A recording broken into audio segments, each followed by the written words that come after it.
tama at mali. Yun ang kailangan nating maintindihan sa isip, at hindi lang yun, it should result into action. Thinking and acting like Jesus, present tense, we can be sure that we are on God's side. Yun yung promise sa verse 9.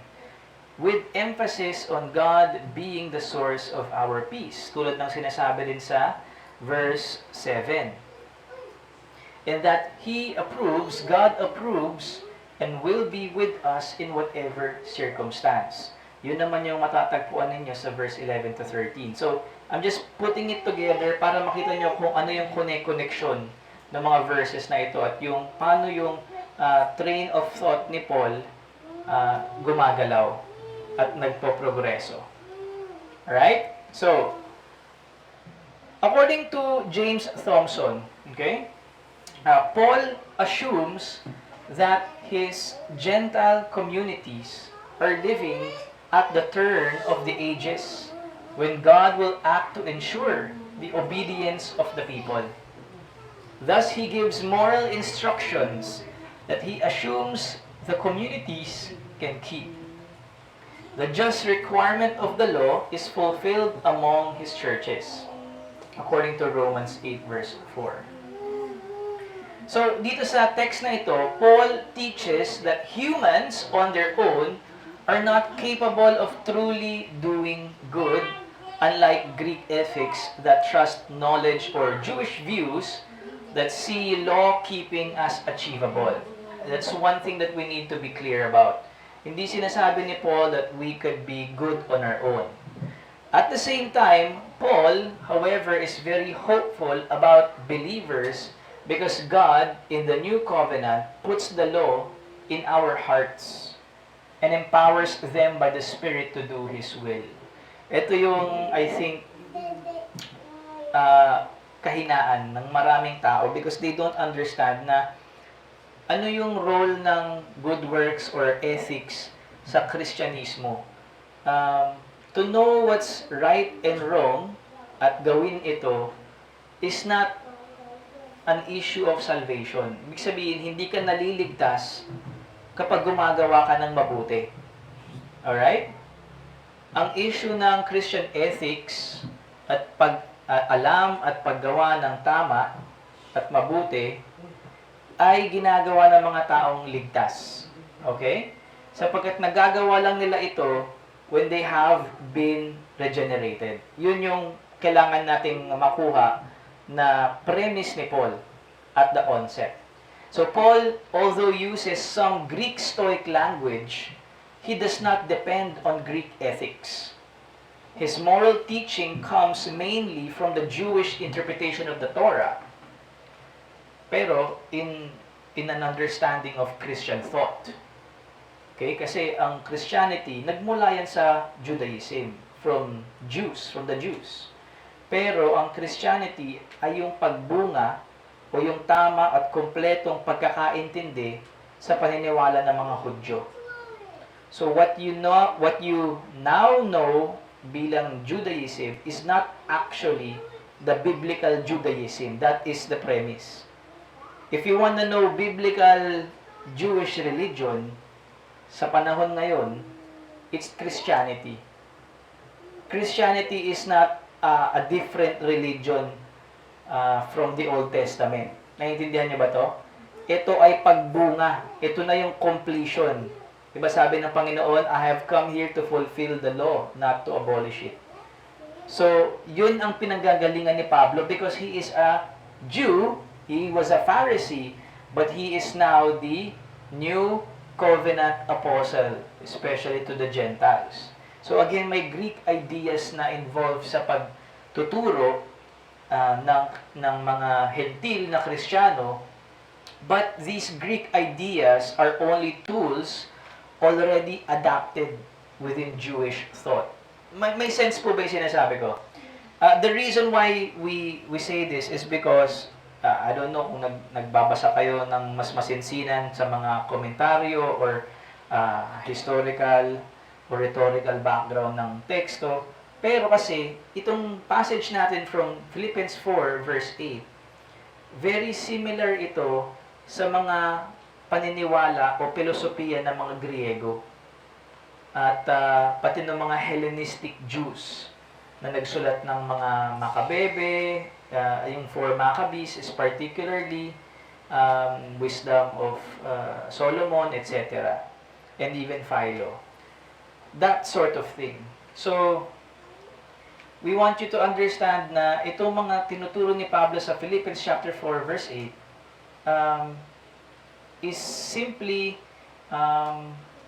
using the language and the ideas of Greek philosophy or Greek ethics, pero ang Kristyanismo in itself, hindi siya nakadepende dun sa mga katuruan na yon or mga paniniwala na yon.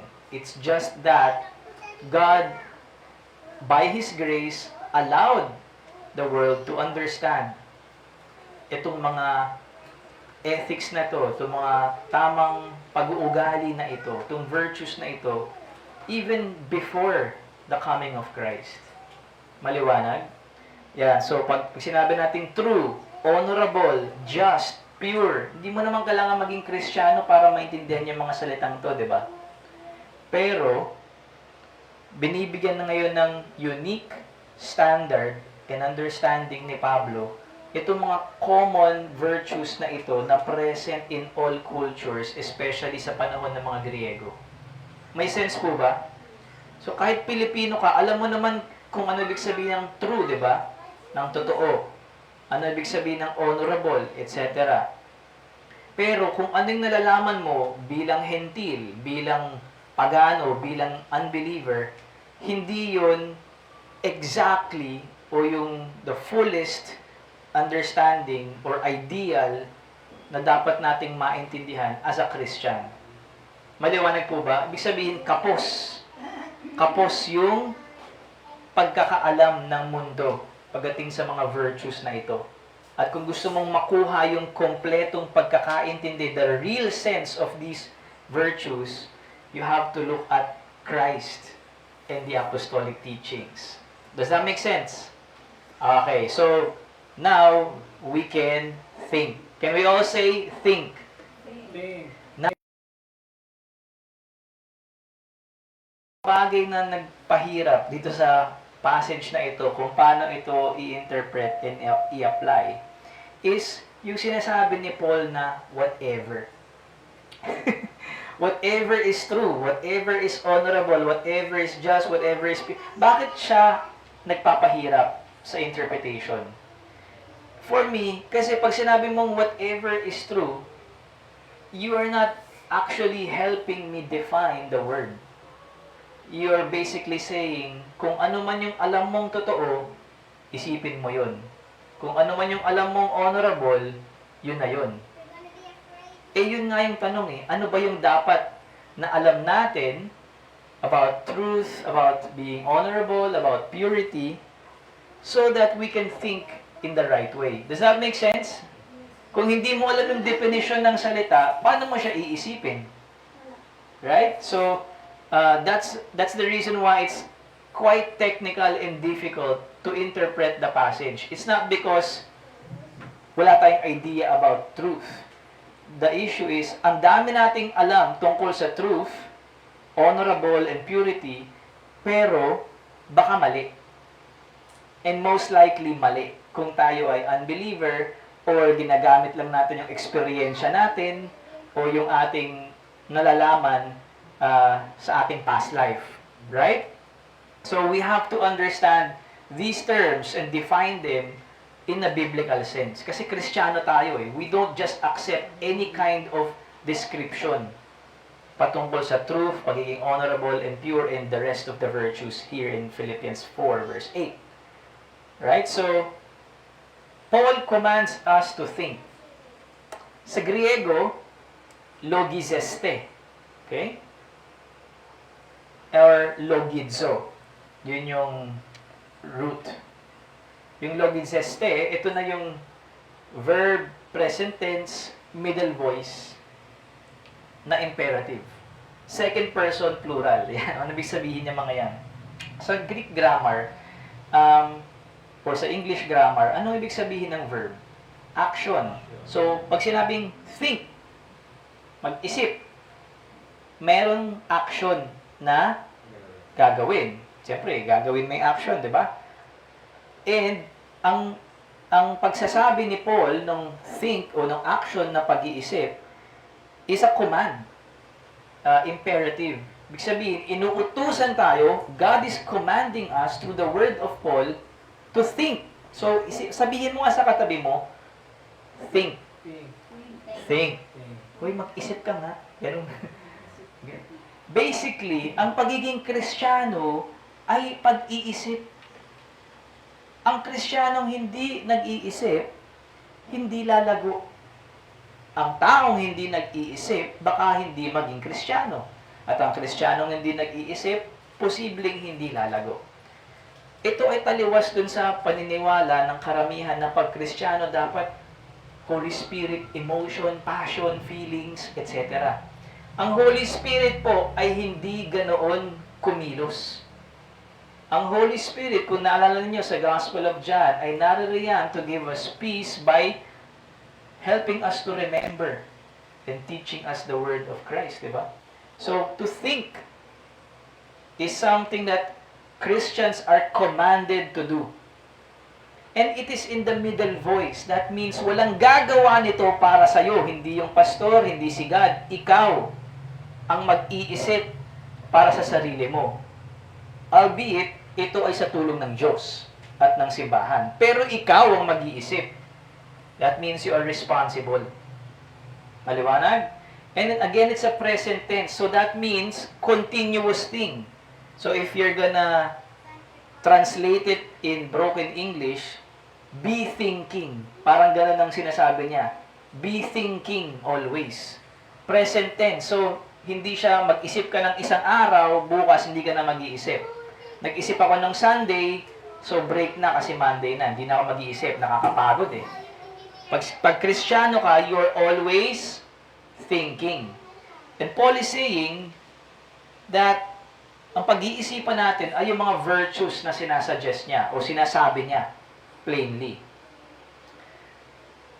Logizeste is a strong word that means to carefully take into account, to closely scrutinize. Alam mo yung pag bumibili ka sa palengke, di ba? Tinitingnan mo yung isda, baka dilaw na yung mata nito, baka maputla na, o mapula pa ba yung hasang. Pag mapula yung hasang, ano ibig sabihin? Sariwa pa, di ba? So, kinikilatis natin kasi gusto nating yung kakain nito hindi magkasakit, healthy tayo, and syempre hindi tayo nalulugi sa binabayad natin sa kanila. That's what scrutinize means. Meron siyang idea of evaluation, estimation, taking inventory, concluding, taking into account. Yan. So, it includes the notion of mulling things over, critically examining them, morally sifting things, and not making snap judgments. Sa madaling salita, taking the time to think things through. Ibig sabihin, intindihin mo talaga siya. In other English terms, you can use the word meditate. Can we say meditate? Meditate. Pero yung salita kasi dito na logizeste, or to take an inventory, it has something to do with things that you already know. May ideya ka na. You just need to continuously replay it in your mind. Or balik-balikan ito para mas maintindihan pa ng lubusan as time goes on. Maliwanag ba? So, there is an understanding already kung ano yung mga virtues na ito. So, yun ang aalamin natin today. Ano yung alam ng mga Philippians patungkol sa mga virtues na binabanggit sa verse 8 ng Philippians 4 ayon sa pagtuturo ng mga apostol sa kanila. Hindi ayon sa kanilang Greek background. Kung hindi ayon dun sa tinuro ng apostol for them. Kasi yun din naman yung sinasabi sa verse 9, if you can look into your Bibles. Ang sinasabi is, tandaan daw yung mga tinuro sa kanila. So, it complements the interpretation. Alright, so, sabi ni Ben Withering III, he explains that Paul believes his audience is capable of making sound moral judgments on their own.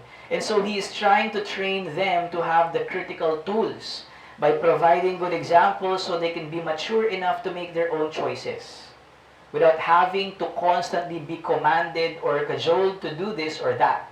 If they have the mindset and values of Christ, Paul and other good examples, they should be able to make wise and Christian choices without having a rule for every occasion.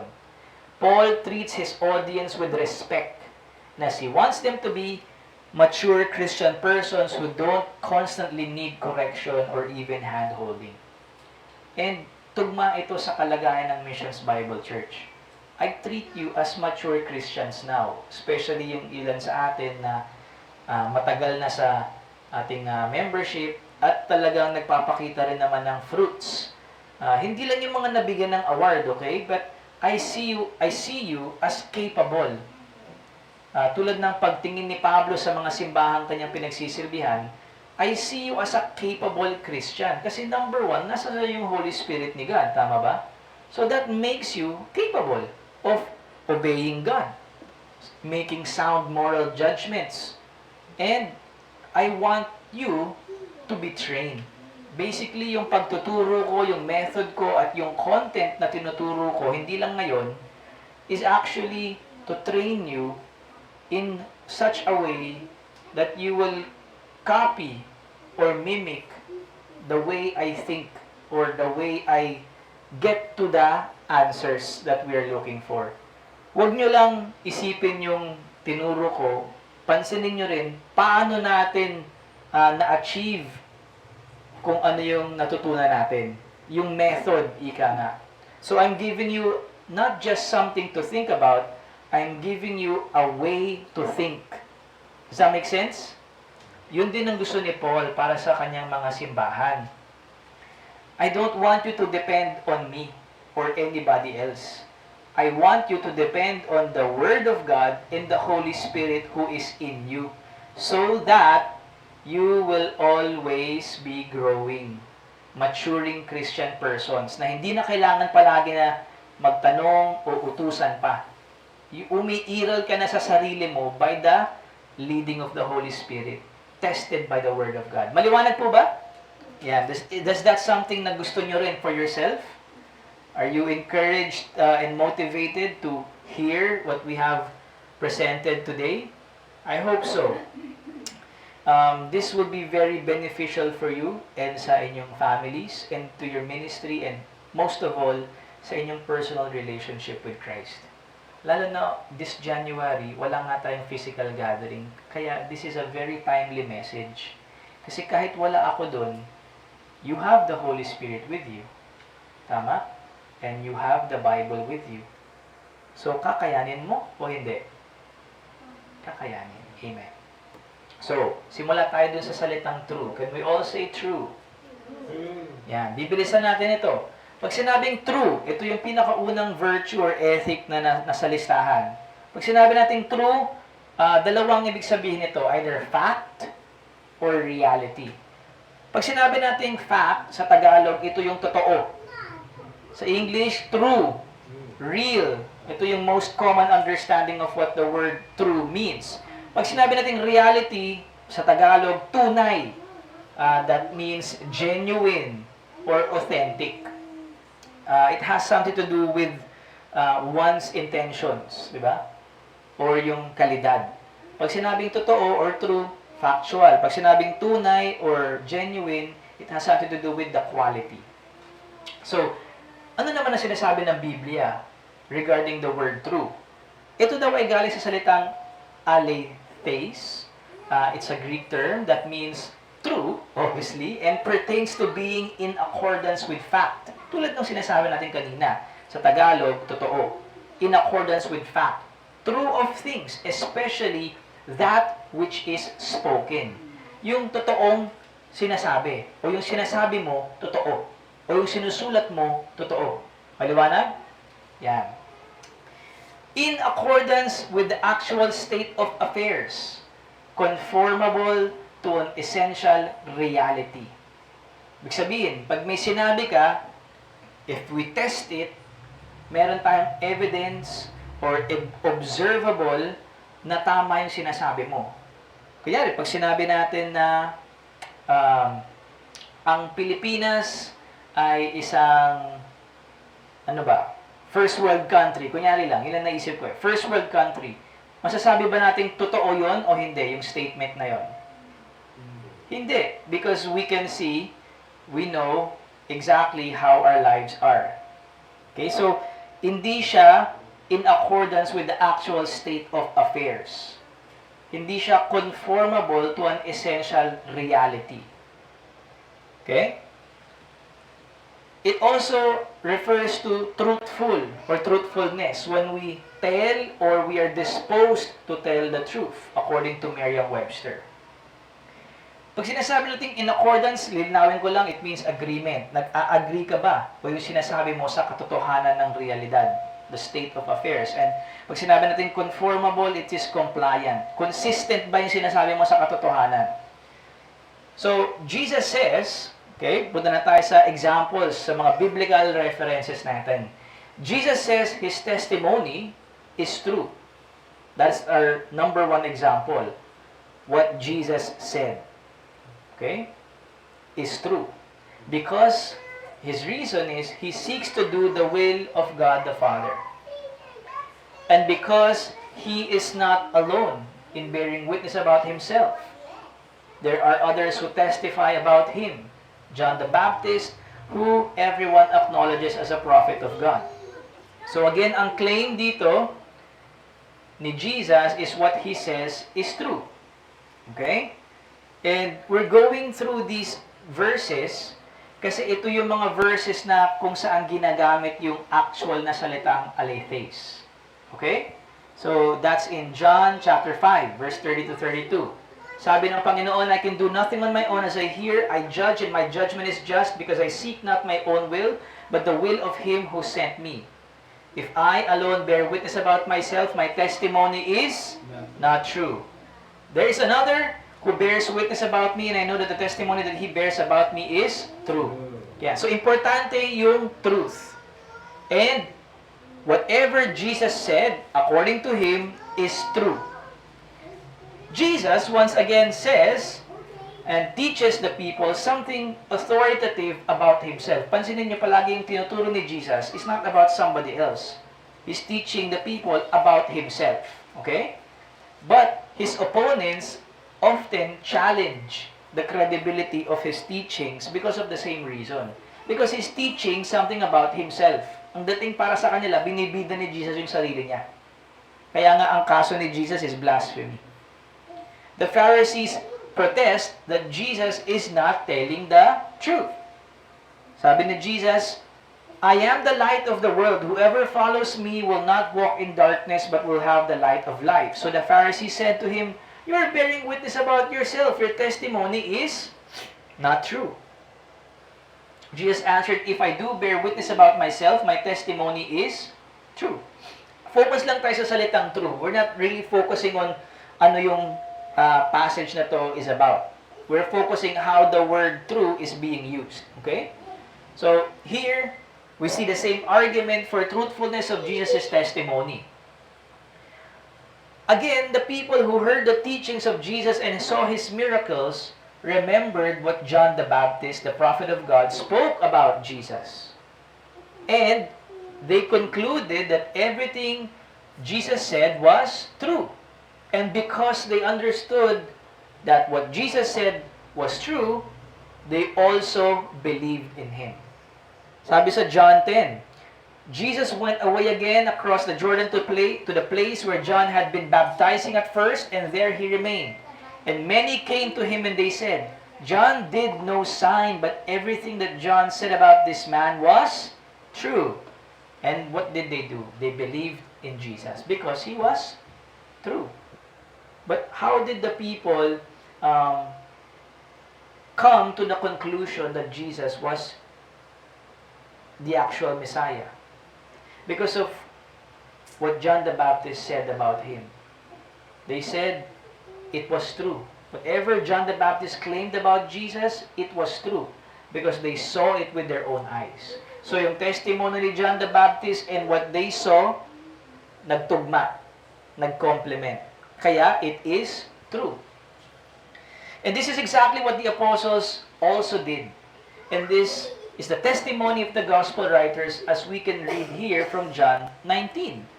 Kahit John the beloved, the apostle, he wrote, "He who saw it has borne witness," talking about himself. "His testimony is true, and he knows that he is telling the truth, that you also may believe." What is he talking about? He is talking about an eyewitness account describing the details of the crucifixion of Jesus Christ and His death. Particularly, yung walang butong na bali sa katawan ni Jesus. Okay? He saw it with his own eyes. Pero pansinin niyo sa verse 36. "For these things took place that the scripture might be fulfilled. Not one of his bones will be broken." And again, another scripture says, "They will look on him whom they have pierced." What does it mean? He is not only speaking as an eyewitness, but also as an interpreter of scripture. Because he proposes that Christ, dying without any broken bones, is actually prophesied in the Old Testament. Maliwanag? So, alam niya yung scripture, nakita niya with his own eyes, therefore, anong conclusion niya? True. My testimony and witness is true. And I'm telling the truth so that you may believe. Moreover, again, he is not just an eyewitness, he is an interpreter of Scripture. Apostle John repeats the same appeal to the truthfulness of his eyewitness testimony sa chapter 21. Sabi niya, "This is the disciple," again talking about himself. "This is the disciple who is bearing witness about these things and who has written these things. And we know that his testimony is true." Merong sense of confidence si Apostle John that we assume all apostles had, na kung ano yung sinasabi nila ay totoo. Pag sinabi nating testimony, ito ay eyewitness account. Yung parang sa korte, yung nakaupo ka sa witness stand and sinasalaysay mo kung ano yung mga pangyayari. Hindi yung opinion mo, pero kung ano talaga yung nakita mo, that is a testimony. Kaya sinasabi niya, "This is the disciple who is bearing witness. We know that his testimony is true." So, John's appeal to Scripture sa chapter 19 tells us that his own measurement of what is true is the Scripture. So, sinusukat niya yung nakikita niya with what? Scripture. And through it, the apostles were able to confirm Jesus is indeed the true Messiah. And as a result of that truthfulness of the inauguration of the new covenant, dumating yung apostolic teachings. Ito yung binabasa natin. What you are reading is an apostolic teaching that resulted from their studying of Old Testament scripture and eyewitness testimony. Maliwanag? Nakukuha niya yung epistemology kung paano nagsisimula yung true para sa mga apostles. May assumption na yung Old Testament scriptures are divinely inspired Word of God, tumugma dun sa actual na nakikita nila in reality. Therefore, they concluded it was true. And so in his own gospel, John confidently writes here in chapter 21 that he is bearing witness to truthful testimonies. In John's first letter to the unknown church, he also writes to them about the truth. This time, the challenges of truth. Tulad ng pagdating ng Antichrist, who will deceive the world, even the church. Something that is opposite to the truth. So, in verse 22 ng 1 John, on how the church can test who are liars and have denied Jesus, John warns us and keeps us away from danger. Yun yung sa chapter 2. Okay? But in verse 26, he continues in verse 26 to 27, he speaks of the anointing, who is the Holy Spirit. So, sa verse 22 ng 1 John chapter 2, binabalaan niya tayo. May mga parating na mga antikristo. Big sabihin nun yung mga liars na nagpapanggap na mula sa Diyos, pero lilinlangin kayo. They will deceive you. So, ano yung challenge? Ano yung atake ng kalaban? The devil attacks the truth. Truth, or yung true gospel teaching, o yung true Christianity, yun ang inaatake. Okay? So, in verse 26 to 27, John says, I write these things to you about those who are trying to deceive you. But the anointing that you receive from Him abides in you. And you have no need that anyone should teach you. But as His anointing teaches you about everything and is true and is no lie, just as it has taught you, abide in Him. Does that make sense? John is saying the anointing that you receive from God, from Christ, okay, which is the Holy Spirit, who is the Holy Spirit, you have Him, and therefore you have no need for anyone to teach you the truth. Hindi niya sinasabing hindi nyo kailangan ng simbahan or ng pastors. He is saying you don't need to depend on the church or to pastors or any human being to know the truth now that you are a Christian. It is helpful, of course, na may church and pastors, kaya nga binigay ni God sa atin yan. Pero, to speak frankly, kung matagpuan mo yung sarili mo sa sitwasyon na ikaw lang mag-isa, which is basically every day of the week, hindi ka maliligaw kasi hindi mo katabi yung pastor mo o hindi ka kasama sa fellowship at that moment. Bakit? Because you have the Holy Spirit and you have God's Word. Does that make sense? And what the Holy Spirit will teach you will always be true.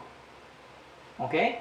Just as it has taught you, abide in Him. James, the brother of Jesus, may be alluding to the same thing when he said in James chapter 1, do not be deceived, my beloved brothers. Every good gift and every perfect gift is from above. It sounds like the Holy Spirit. Ngayon ko lang na-realize nung nag-aaral ako. Coming down from the Father of lights, with whom there is no variation or shadow due to change. Of His own will, He brought us forth by the word of truth. So, deception, lies, ito ay hindi mula kay God. Hindi ito kalidad o karakter o gawain ng Diyos. Every good gift and every perfect gift is from above, coming down from the Father of lights. When we say Father of lights, we're talking about purity, holiness. We're not talking about light energy, okay? We're talking about yung symbolic meaning ng light versus darkness. Kaya dito, from the Father of lights, with whom there is no variation or shadow. Walang kadiliman. Okay? Of God's own will, He brought us forth by the word of truth. Ibig sabihin, we became regenerated, we were born again by the truth of His Word when we believe the gospel. Okay? So, ganun ka-importante yung true na ang opposite ni God is deception, lie, the Antichrist, and yun ang inaatake ng kalaban, the truth of Christianity. Apostles wrote and preached what they personally saw because they knew it was God's truth, so that people would believe in Jesus Christ. They spoke both as an eyewitness and as someone who understood the Scriptures, which confirmed that Jesus is the true Messiah. Because of this, the apostles' authority and teachings are truly from God. Scripture was their standard for truth, and through it, they recognized Jesus and the beginning of the new covenant. Ito yung sabi ni Gordon Fee sa kanyang commentary to the Philippians, or for the letter of Paul to the Philippians. Sabi niya, for Paul, truth is narrowly circumscribed, finding its measure in God and the gospel. As a virtue, especially in Jewish wisdom, it has to do with true speech over against the lie and deceit, or is associated with righteousness and equity. And again, a perfect example dyan from what we have read, yung mga previous verses, is God Himself and Christ. And then, the apostolic testimony. Okay? Just as suppression of the truth about God, which leads to believing the lie about Him, is the first mark of idolatry, so the first word in this virtue list calls them to give consideration to whatever conforms to the gospel. And I would just like to correct yung last word dyan. Not just the gospel, but the complete apostolic teaching. Kasi hindi lang naman gospel ang totoong sinasabi ng Diyos eh. Lahat ng sinasabi ng Diyos ay totoo. Hindi lang gospel. So, ang perfect example dyan again is si God, and then Christ, and the apostolic teachings. And how did they confirm the truth? The Old Testament scriptures, and then the eyewitness account, and from that, they wrote the apostolic teachings, which we call the New Testament, and that's what we have today in our Bibles. And we can learn from that way how we can also ascertain what is true, if we are going to think about it. Does that make sense? Yeah. So, kayo, if you are going to think about truth, or to take into account what is true, based dun sa command ni Paul sa Philippians chapter 4, verse 8, ano ba yung personal na method ninyo para matuklasan nyo yung true? Pareho ba yun ng method na pinag-aralan natin now, that we find from the apostles? Kung iba, i-change nyo and i-pattern nyo dun sa pamamaraan na tinuturo sa atin. Number one, as a Christian, we have the scriptures, the 66 books of the Bible. And then of course, when you read it, when you interpret it, kailangan mo maging responsable, hindi lang yung based sa feeling mo. And the Holy Spirit will always help you to think. It will not be emotion-based. It will be logical. It will always involve reason. Can we say reason? Again, ang Christianity is a thinking man's religion. You have to think. Hindi pwedeng tanggapin mo lang yung sinasabi sa'yo. So, if you don't get it, it's basically your fault. Because you have a brain and you didn't use it that much. Yun lang naman yun eh. And God promises that if you seek, you will find. And He will help you understand. Now, let's go to the next term. Yung inuna ko, yung sinunod ko sa true is the word pure. Pero actually, hindi pure yung susunod na binabanggit na virtue dito. Ang pure ay 1, 2, 3, ika-apat, di ba? Ika-apat pa. So, bakit ko inuna yung pure bago sa honorable? I think it's because dito nagbe-break yung idea. I think yung word na true, honorable, just, and pure, meron silang similarities o pagkakakonekta to the point na parang ini-emphasize lang ni Paul yung idea of true by giving us additional words. And then yung salitang lovely, I think iba na yung medyo meaning niya, medyo lumalayo na siya.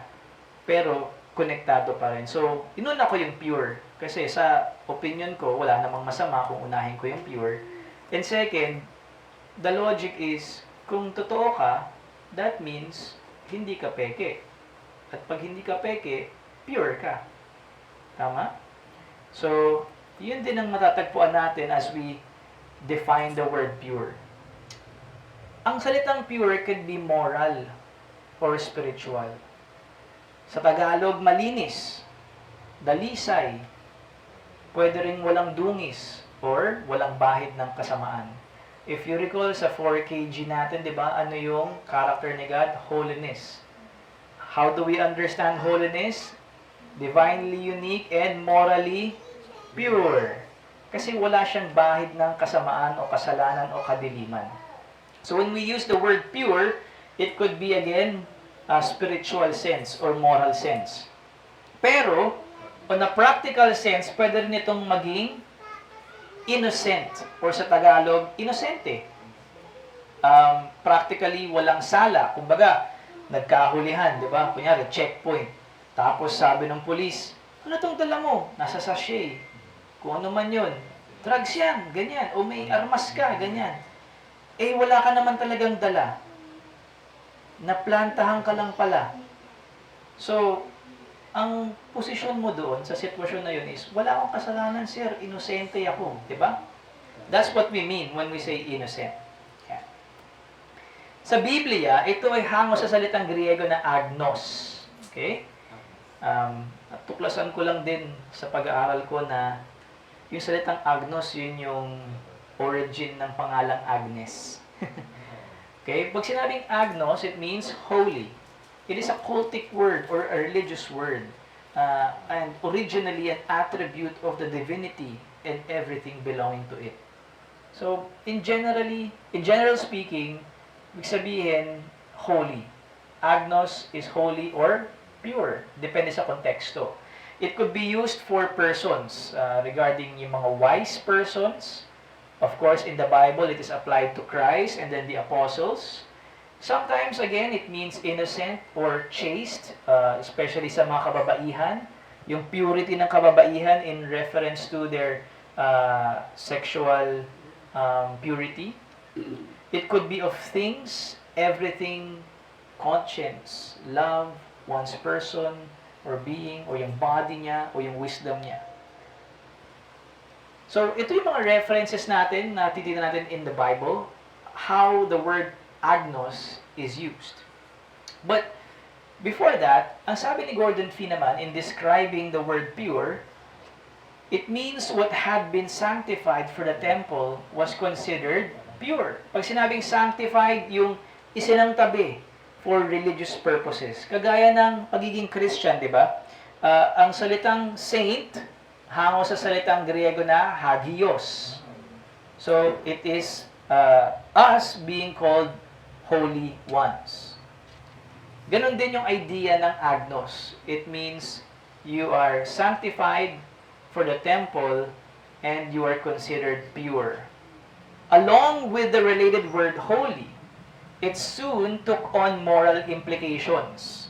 In Proverbs, it stands over against the thought of the wicked or the way of the guilty. Thus, whatever things are pure has to do with whatever is not besmirched or tainted in some way by evil. So, magsimula tayo sa 1 Peter 3, kung paano ginagamit ni Apostle Peter ang salitang pure. Okay? So, in chapter 3 of 1 Peter, we read a command given to Christian wives with regards to their marriage. It speaks of the wife's subjection towards her own husband as showing a conduct of respect and purity. So, it gives you an idea that a woman, even though she is sexually pure, if she is not being subject to her own husband, there is a challenge to her purity. Because purity is not confined with sexual activity of a person. Kasi may moral side ang pagiging pure. That by doing so, they may win even unbelieving or unrepentant husbands to the Lord by the genuineness of their own transformed life. Yun yung goal. So in 1 Peter 3, sabi, Likewise, wives, be subject to your own husbands, so that even if some do not obey the word, they may be won without a word by the conduct of their wives, when they see your respectful and pure conduct. I think this is straightforward. Tama ba mga wives?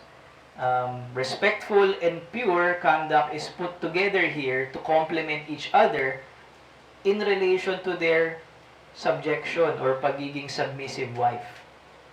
Because it is a good conduct. It is a conduct that can win people to Christ. Going back to the first letter of John, ngayon naman sa chapter 3, we read a description of what a true believer who placed their hope in God for salvation looks like. It is a Christian who purifies himself because Jesus is pure. Again, a Christian is someone who purifies himself because Jesus is pure. To practice sin is to be lawless or out of God's order, since Jesus came to take away sins, and in Him there is no sin. Etong dalawang ito, you cannot mix them together. And again, we recall yung message natin nung year-end. Kung ano yung pinasok mong gate, yun din yung klase ng buhay na lalakarin mo. Kung anong klaseng bunga meron ka, yun ang magsasabi kung anong klaseng puno ka. Hindi yun mag-iiba. That is like 1 plus 1 equals 2. These two, again, cannot be mixed together. Pag sinabi mong Christian ka, and then you practice sin, that there is a disconnect with that. Okay? So whoever says they know Jesus and is a disciple but lives in sin is exposed as a liar, according to John. Sabi niya, and everyone who thus hopes in Him purifies himself as He is pure. This is a parang a lingo or a title for a Christian. Someone who hopes in Christ. Everyone who makes a practice of sinning also practices lawlessness. Sin is lawlessness. You know that He, speaking of Jesus, appeared in order to take away sins, and in Him there is no sin.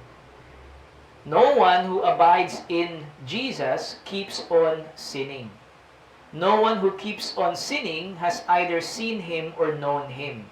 Kung matigas ang ulo mo as a Christian at hindi ka nakokonsensya and you continue in your practice of sin, walang repentance na nangyari initially, and sinasabi mo you were converted, you were regenerated, you received the Holy Spirit, the chances are you are a liar. Because when you are regenerated, you become a new creation, binabago ng Holy Spirit mismo yung buhay mo, because He gives you a new heart and a new mind. But the point is, how does John use the word pure? He's using the word pure, the term pure, as juxtaposed or the polar opposite of sin. So, someone who is pure is sinless. Pero alam natin that only Jesus is sinless. Kaya sinasabi niya, in Him there is no sin. So Jesus is the only one ultimately without sin. But how does that apply to us? Tao lang tayo. How can Christians like us be considered pure if we do not make a practice of sinning? He's saying, yes, pwede kang magkasala kasi tao ka lang, pero hindi yung sinasadya mo, okay? Meaning, pwede kang magkamali, pwede kang madulas sa kasalanan because you're just a person. Imperfect tayo. And, kunyari, may kagaya sa traffic or naglalakad ka, may nakatapak ng paa mo or may daladala kang bag, tapos natapik yung bag mo, nanakaw or nabasag, bigla ka magagalit, di ba? So yun that's just a common example of how a person or a Christian sins, pero hindi naman talaga siya living in sin. Maliwanag po? Ang idea is, a Christian is supposed to be purifying himself. What does that mean? Purifying himself therefore means he is not practicing sin, but he is practicing the opposite of sin. Maliwanag? Yan. So does that make sense? On the other hand, Paul says in 1 Timothy 5, when he warns Timothy to be discerning so as to not partner with the sins of others. Pwede pala tayong maging impure, hindi lang dahil hindi tayo nagsisin, pero dahil also because of the sins of others. Sabi niya, do not be hasty in the laying on of hands, nor take part in the sins of others. Keep yourself pure. Hindi ka nga nagpa-practice ng sin or lawlessness. Pero careless ka. To the point na yung truth, kino-compromise mo intentionally for whatever reason, and now you are taking part in the sins of others. Ang example ni Paul dito sa passage na ito is putting someone in a church capacity or office. Pag sinabing laying on of hands, may nilalagay kang tao sa official position in the church. Maybe a pastor or a deacon. Or an evangelist maybe. And sabi niya, dahan-dahan lang. And ang point dito is not the office, but the process of someone in discerning and taking wisdom to be careful not taking part in the sins of others. So kung hindi ka nag-iisip, hindi ka discerning, you're not using wisdom, you're not taking your time, chances are, baka mag-take part ka ng sins ng iba, pwede mo silang i-promote, pwede mo silang partneran, and then, ikaw na rin, hindi ka pure. Ikaw din, maaapektuhan ka ng kasalanan nila. Baka, you will share in the same guilt in some extreme measures. Maraming ganyan today kasi maraming Christians ngayon, lalo na yung mainstream Christianity, na may sincerity of heart, pero hindi sila nag-iisip ng mabuti, kaya promote lang sila ng promote. For example, kilala niyo ba si Kanye West? Yung mga celebrity Christians, and hindi ko nilalahat, pero pansinin nyo lang, kadalasan, pag celebrity, tapos kunyari, sabi naging Christian sila, anong automatic na susunod na gagawin nun? Ilalagay na siya agad sa pulpito, magpapadcast, magsasalita. Bakit? Bago lang yun eh. Ang sabi ng Biblia, huwag maglalagay sa office ng elder kapag bagong convert. Yun ang requirement. Pero anong ginagawa? Hindi naman siya pastor eh, pero pagsalitain natin, pagturuin natin, ilagay natin sa camera. Bakit? Kasi pag nakita ng tao, dadami yung attendance natin. Kasi naging Kristiyano to sa simbahan natin. Yun ba ang sinasabi ng Biblia? Do not be hasty. Kasi, bakit? Pag bago siyang Christian, kahit totoo siya, madali pa siyang bulahin ng dyablo, madali siyang dinlangin kasi hindi pa sapat yung karunungan niya. May recent akong napanood na artista, no, may mga sinasabi siya. Ayoko ng pangalanan, pero itong artista na to, dati siyang Star Quest, Star Circle Quest, ganun. Naging Christian siya. Tapos nagtuturo na siya ng mga kung ano-ano na mali. And yun yung problem sa halos lahat. And the churches that are not careful, other Christians who are not careful, who are promoting and partnering with these types of people, they are partnering in their sins as well. Because they did not use their wisdom para kilatisin. Sino ba yung pakikinggan ko? Sino ba yung ipopromote ko? Diba? Ang naisip lang nila, sikat ito. Kaya, ilalagay ko to, sasamahan ko to. Not thinking that the sins of some people, according to Paul, are conspicuous, going before them to judgment. But, the sins of others appear later. Hindi lahat ng sins mabilis makita, obvious. Yung iba, or mas madalas, in my opinion, yung sins tago. Tinatago eh. Kaya magugulat ka na lang, hala, ito pala yung mga ginagawa mo. May secret life ka pala. Ito pala yung paniniwala mo. Mali tayo dyan. So also, good works are conspicuous and even those that are not cannot remain hidden. But the point is this. If you want to be a pure Christian, once again, you have to be a thinking Christian. You have to take some consideration. Kasi baka maingat ka nga sa sarili mong kasalanan, pero sa kasalanan ng iba, nadamay ka. Does that make sense? In Paul's second letter to the Corinthians, he compliments them for their repentance and restoration out of the godly grief for their sin. He admires them for their eagerness to be found out to be innocent in the issue at hand. So ito naman sa 2 Corinthians, may issue sa church nila. Yung salitang agnos ginagamit as innocent. Not because they don't have a sin at all, but because they were eager to clear themselves. Meron silang indignation sa loob nila. Big sabihin, basically, they have a broken and contrite spirit of their sins. Kaya nagsisi sila at manumbalik sila sa Panginoon. Kaya, they have proven themselves as innocent in the matter. Maliwanag? So, later on, makikita natin ano yung summary ng lahat ng ito, and I will give it to you in plain speech. But, Let's look at another example from Titus 2. Older women in Titus 2 are commanded, older women, makinig, commanded to behave in a holy manner. A reverent behavior based on this imperative is the opposite of speaking slander o paninira and being a drunkard. And I know hindi kayo ganon, pero siguro sa iba, siguro sa panahon nila, kapag medyo may edad na, mahilig na mag-chismis, I don't know, baka ganon? Tama ba yun, mga seniors? Pwede. Hindi sinners, seniors. Seniors. Pero sa tingin ko, hindi lang naman yun sa age, di ba? Yung paninira is, anyone can be guilty of that.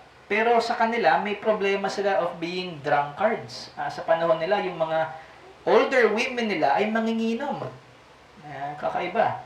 Moreover, to behave holy is not just to keep away from sin, but also to teach what is good and train others to live in lovingly, self-controlled, diligent, kind, submissive, and pure. Ito yan, sinasabi ko sa Titus 2.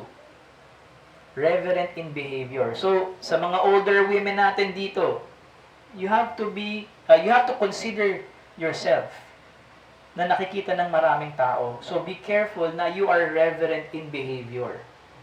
Okay? Tinitinan kayo ng mga younger women, lalo na kung may mga anak kayo na babae na mas bata sa inyo. Yan.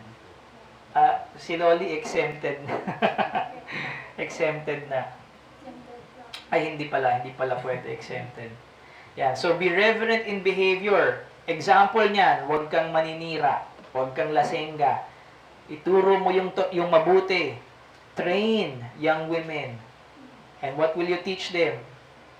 To love their husbands and children, to be self-controlled and then pure, working at home, kind, submissive. And ano yung goal? Para hindi masira yung pangalan ng Diyos at ng Kristyanismo at ng kanyang salita. Lastly, in the more spiritual sense, purity according to Paul in 2 Corinthians 11 refers to the sincerity and purity of our devotion to Jesus. Ito na yung kalidad. This time, it is not just about the intentions of our heart, but actually deals with purity of doctrine. Literal na purity of doctrine that may deceive a genuine but careless Christian into exchanging the truth they have known for a false gospel. Ito sabi sa 2 Corinthians 11. I feel a divine jealousy for you, kausap ni Paul yung simbahan, since I betrothed you, or pinakasal kita to one husband, to present you as a pure virgin to Christ. So again, he is talking to the church using the symbolic language of marriage. Ano nga yung bride? Di ba yun yung church? And the bridegroom is Christ. So, pag mag-asawa, hindi pwedeng may kalaguyo, di ba? And Paul is saying, kapag ikaw ay naniniwala sa false teaching, katumbas yun ng pagkakaroon ng kalaguyo. Nakikipag-asawa ka kay Kristo, pero may on the side ka. Okay? But I am afraid that as the serpent deceived Eve by his cunning, your thoughts will be led astray from a sincere and pure devotion to Christ. Notice, ang sinasabi niya, led astray, nililin lang, deceive like Eve. Bakit? Ang ibig sabihin nito, totoong Kristiyano yung kausap niya. Na kahit sincere ka, kung hindi ka maingat, pwede kang matangay. If someone comes and proclaims another Jesus, if you receive a different spirit, if you accept a different gospel, ang daw ang ginagawa nilang kasalanan, you put up with it readily enough. Pag sinabing you put up with it, tinatanggap mo lang. Hindi mo chinecheck, teka, mali yung sinabi mo eh. I-test mo. Hindi mo naman siya aawayin, i-test mo. Pero sila daw, tinatanggap lang nila kahit iba na yung sinasabi. Iba na dun sa tinanggap nila from the apostles. So, remember that when we speak of Christian purity, we are also amplifying the importance of Christian truth. For nothing pure may accommodate what is known to be false, and nothing known to be false ever came from God, and God is pure. Ulitin ko, nothing pure may accommodate what is known to be false, and nothing known to be false ever came from God, and God is pure. Sabi sa 1 John chapter 1, "This is the message we have heard from Him and proclaim to you, that God is light, and in Him is no darkness at all. If we say we have fellowship with Him while we walk in darkness, we lie and do not practice the truth." Lastly, dito tayo magtatapos sa third point. Can we all read? Honorable. Pag sinabi natin honor or honorable sa Tagalog, ito ay karangalan o yung paggalang na binibigay natin o yung dangal o yung dignidad. Pag sinabing honorable, ito na yung katangian, yung marangal, kagalang-galang at may dangal. Okay? In the Bible, ito ay semnos as a Greek term, and it pertains to evoking special respect. Sa living entities, ginagamit ito sa salitang worthy of respect, noble, dignified, serious. Okay? Take note of the word serious, kasi ibig sabihin nito, hindi ka acting like a fool. Karespe-respeto ka. Alam mo yung tamang pagkilos. Okay? Especially sa mga elders, deacons, matatandang lalaki at matatandang babae, sa kababaihan, when it comes to their sexual purity again, and then of angels as well. Sa mga bagay, meron itong connection sa salitang holy, above reproach, and venerable.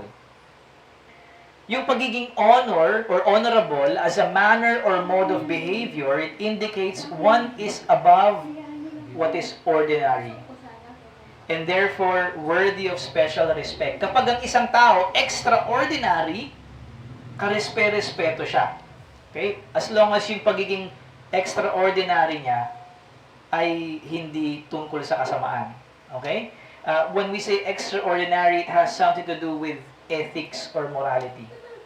And therefore, they are worthy of special respect. Kaya yung ibang mga pastors, ang titulo nila ay reverend. Yun kasi yung ibig sabihin nun, someone who is above reproach. Now, the Bible doesn't command us to have that title. What we have are pastors, elders, and bishops. But we get the idea from the requirement that elders should be above reproach. Okay? In modern English, pag sinabing honorable, it is deserving of respect or high regard. Okay? Characterized by integrity. Can we all say integrity? Integrity. Guided by a keen sense of duty and ethical conduct. Let me give you an example of what this means. Kunyari nasa korte ka, di ba? Isa kang abogado. Hindi ka naman criminal o witness ngayon, ikaw naman yung abogado. So, pag may kaso, merong defendant and then may accuser, di ba?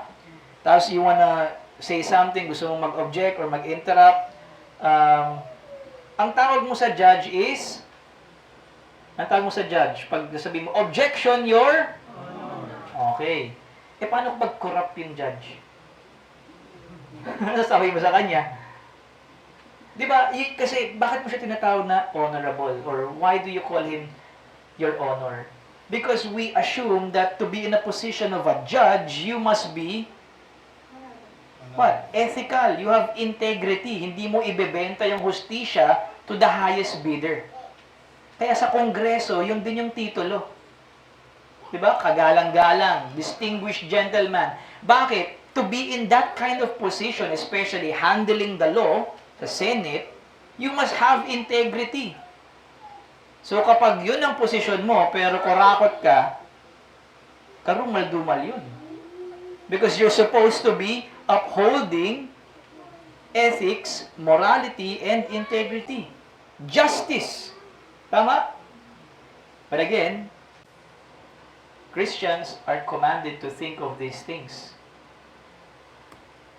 Sabi ni Gordon Fee, although this word most often has a sacred sense, kagaya ng revered or majestic, here in Philippians chapter 4 verse 8, it probably denotes honorable or noble or worthy of respect, or respectable. It occurs in Proverbs 8 verse 6 also in conjunction with truth and righteousness, as characteristic of what wisdom has to say. Thus, whatever is worthy of respect, wherever it may come from, is also worth giving consideration. Ngayon, tingnan natin yung 3 or 4 passages where it is used. Una sa Titus chapter 2, referring to older men.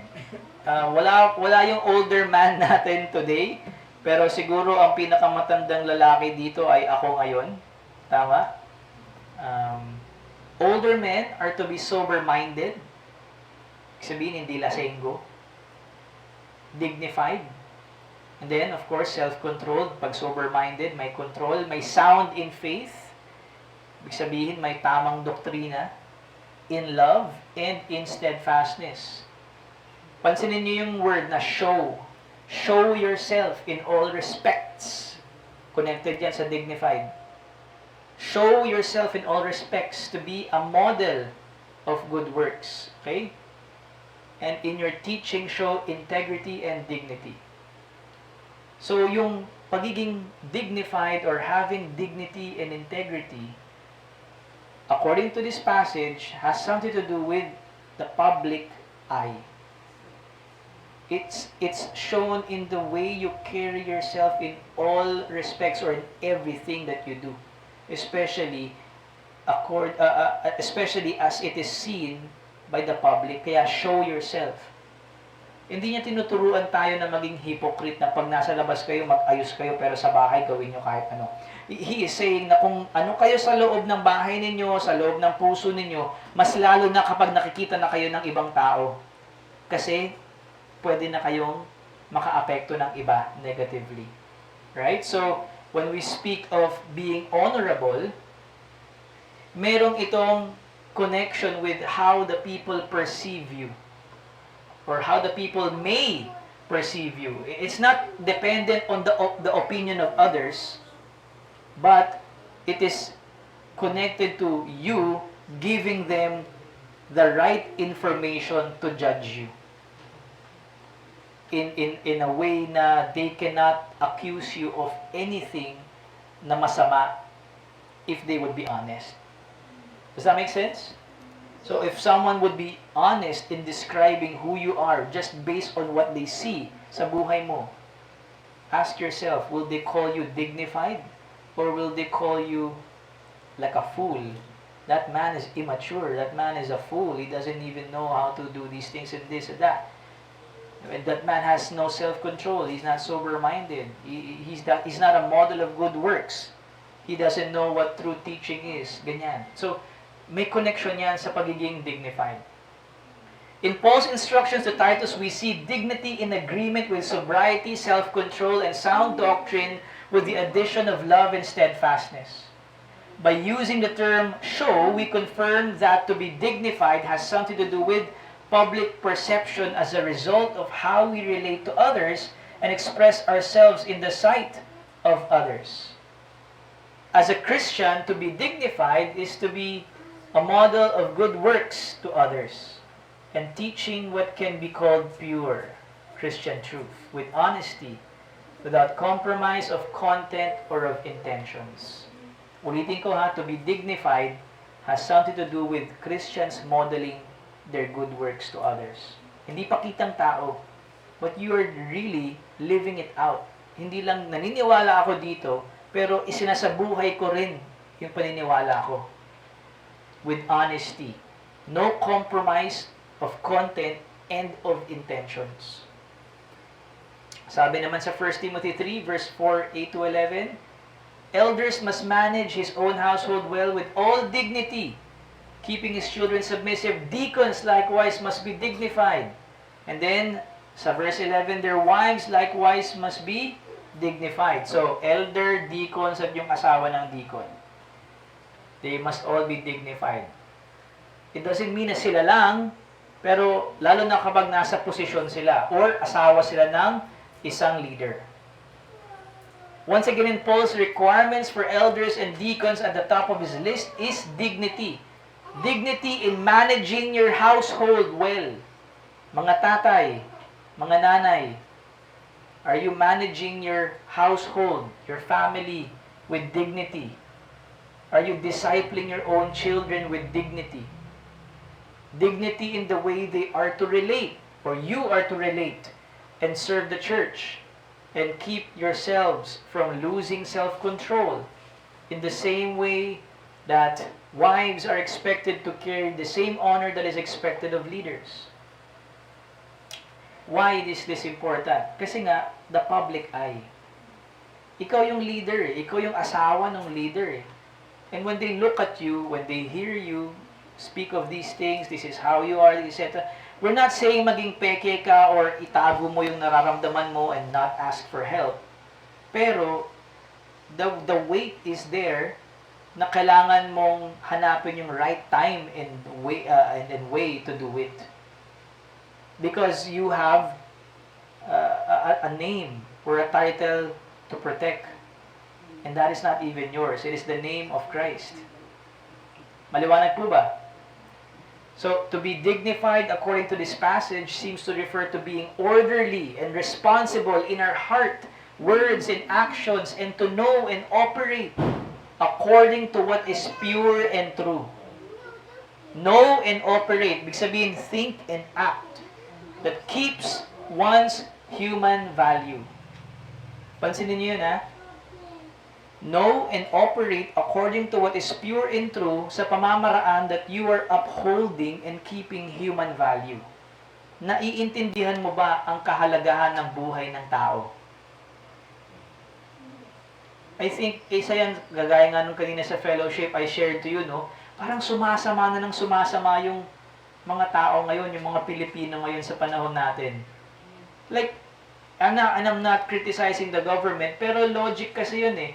If the government, who is supposed to uphold justice and integrity, are actually the reasons bakit ito nababaliwala, then yung mga followers nila, the citizens, will follow their example. Kasi nakikita nila, wala namang palang hustisya eh, anarkiya pala eh. E di, gawin na rin natin yun, wala namang makukulong eh. Tama? That's exactly the point. Wala nang nagpapahalaga sa buhay ng tao ngayon. Kasi hindi na dignidad ang ina-uphold. Greed ang ina-uphold. Corruption, injustice ang ina-uphold. So, kung mamatay kayo dahil nagkaroon ng flood, dahil gumawa tayo ng ghost projects, so what? We do not see the value of your life. Kaya sapat na yung 500 sa inyo para mag Noche Buena. Tama? That's the meaning of that. It's not about the money, it's about the value of your life. You do not deserve the quality of life that I have, kaya sapat na sa inyo yung ganyan lang. Diba? That's the point of it. Yun ang nangyayari, yung sad reality ngayon. But that's because no one cares about human life anymore. Wala na yung dignidad. No one acknowledges that every person is created in the image of God. The irony is, yung mga gumagawa o nagwawalang bahala ng human value, they are actually religious men. They have religion. They are part of an old religion. But they do not have God. And you will see that sa pagwawalang bahala nila sa buhay ng tao na nilikha sa imahe ng Diyos. Both ours and others. Does that make sense? So, ang dignity or to be dignified or to be honorable as a Christian is someone who also thinks about and considers the value of everyone's life. Not just ours, but others as well. This may also be the same meaning that Paul had in mind when he commanded Timothy to pray for governments and leaders. Dito sa 1 Timothy, makikita mo yan in how you discipline your children.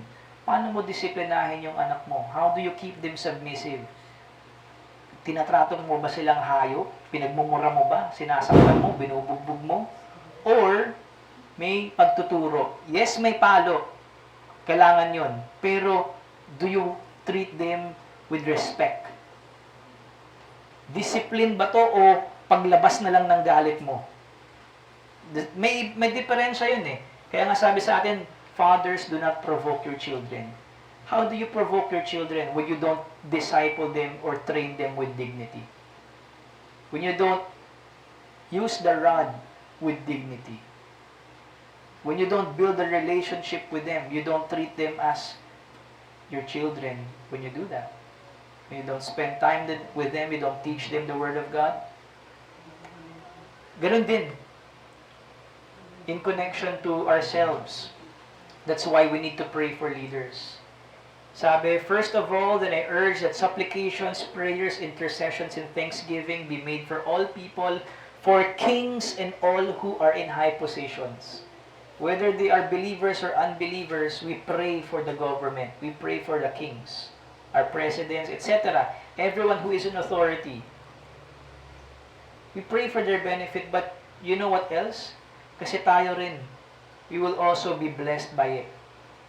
When we pray for their well-being, gusto nating mapaayos yung leadership nila, that God's common good will be fulfilled in our nation, di ba? That's why we pray for that every prayer and announcement. Because if they are in God or close to God, chances are we will lead a peaceful and quiet life, godly and dignified in every way. And again, this is in the context of persecution in the early church, where Christians, even up to today naman, are persecuted and put to death for their faith. Tinatrato ng parang hayop. Pinupugutan, sinusunog ng buhay, kinukuha yung mga ari-arian nila, etc., etc. Is that a dignified way? Is that a way to treat a human being? Hindi, di ba? But that's the kind of life that we want. To live a peaceful and quiet life, godly and dignified in every way. Kaya yun din ang gusto natin para sa iba.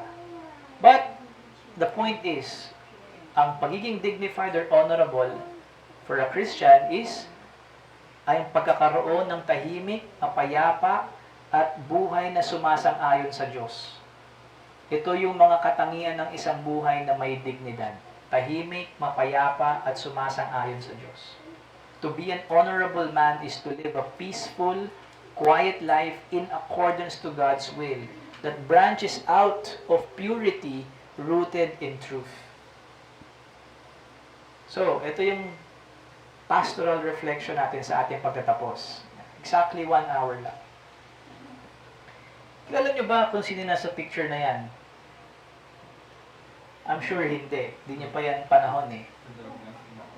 Si Loli naabutan niya.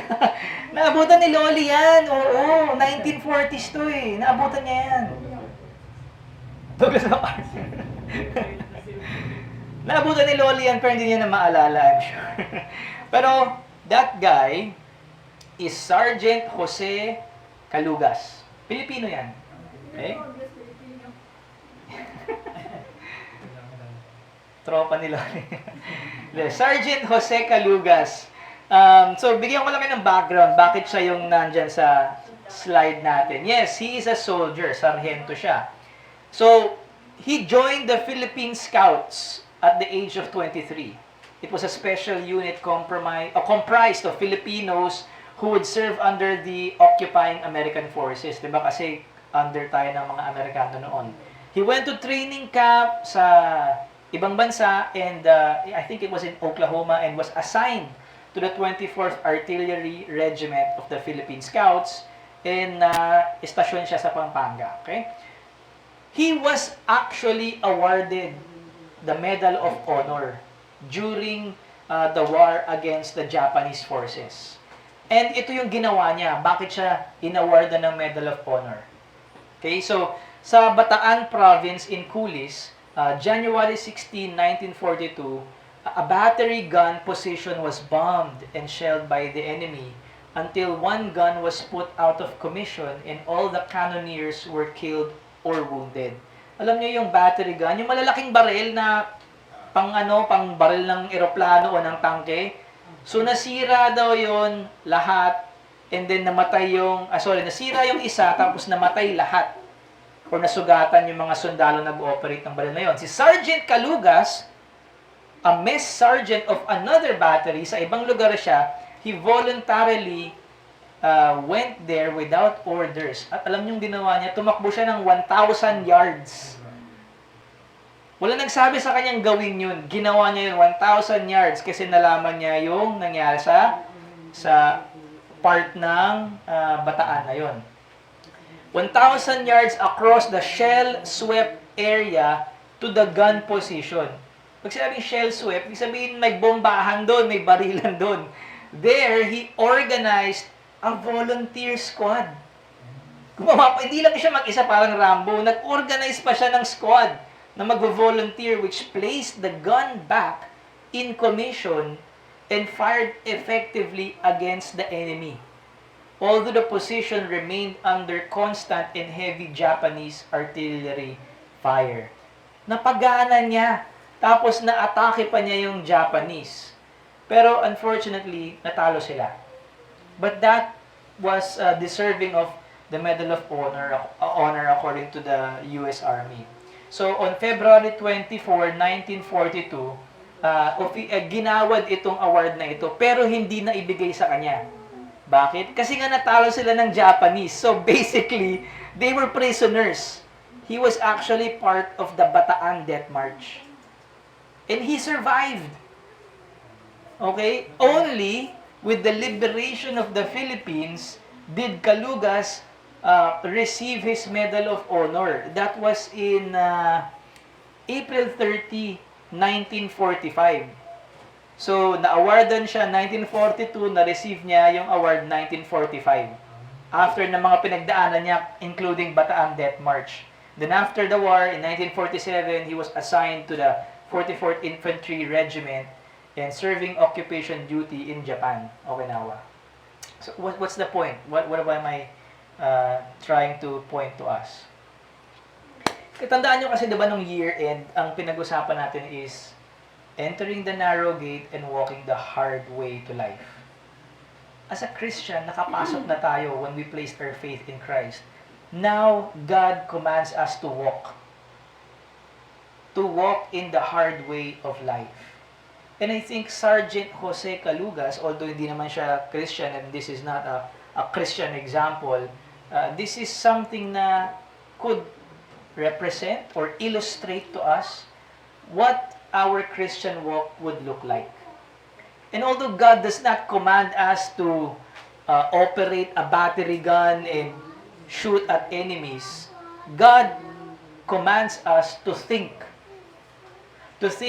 ethically, to think about whatever is true, whatever is pure, and whatever is honorable. At marami pang iba. And so, when we look at Sergeant Jose Calugas' life, I hope na we can feel a sense of challenge or motivation, encouragement na kung siya, he can do this for a piece of soil, which is the Philippines.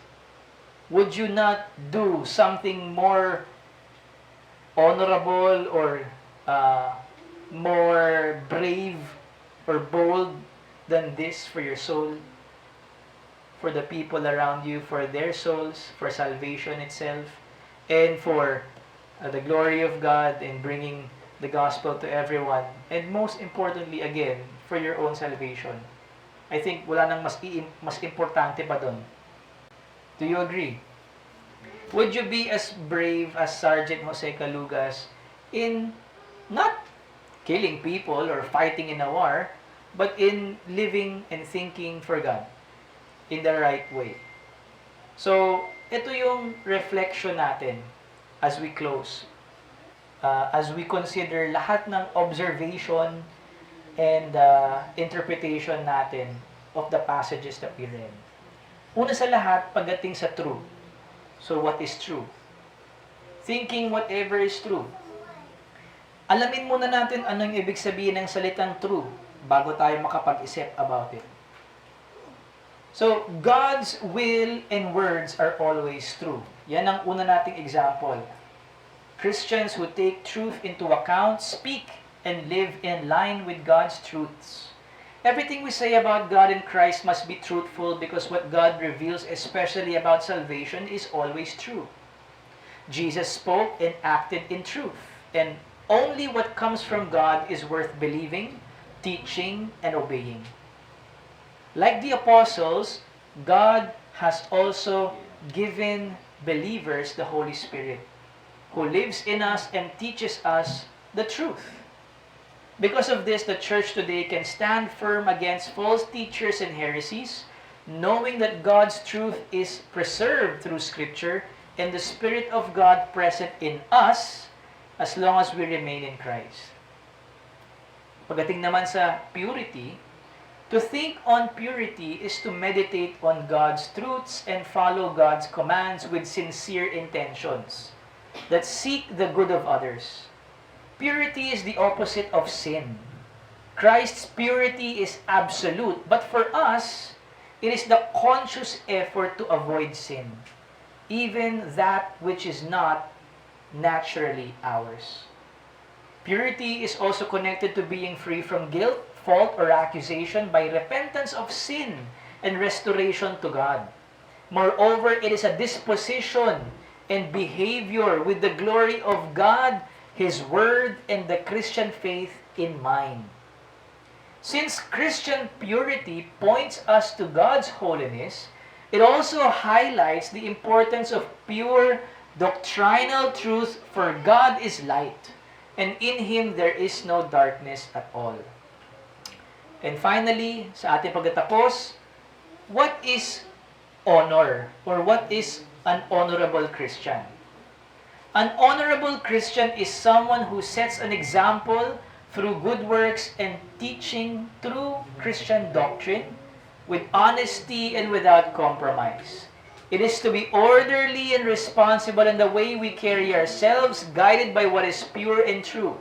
Honorable Christians value every person made in God's image and their God-given roles. Live a peaceful and quiet life according to God's will, flowing from purity and rooted in truth. Those are the summary and the basic understanding that we have regarding truth or true, pure, and honor. That being said, dito tayo nagtatapos sa ating pag-aaral sa linggong ito. And we will continue our study of Philippians 4 verse 8 to 9 sa susunod na linggo in the coming year 2026.